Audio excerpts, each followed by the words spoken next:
নিজের ব্যক্তিত্বকে সুন্দর রাখার কিছু কৌশল। আগে সালাম দিন, হাসি মুখে কথা বলুন, শুনুন বেশি, বলুন কম। তামাশার ছলে হলেও কখনোই মিথ্যা বলবেন না।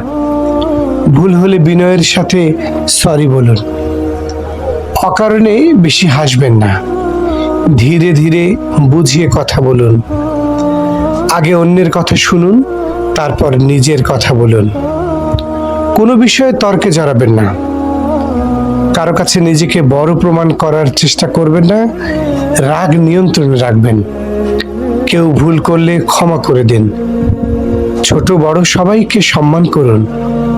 কথা দিয়ে কথা রাখবেন। পোশাকের পরিচ্ছন্নতা বজায় রাখুন। পারলে খাওয়াবেন, জোর করে খাবেন না। খাবারের সামনে এলে আগে অন্যকে দিন। মুখ ও শরীর গন্ধমুক্ত রাখুন।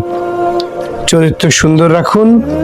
ব্যবহারে নম্রতা বজায় রাখুন।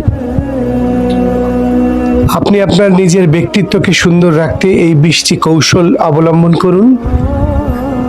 দেখবেন আপনি সম্মানিত হবেন।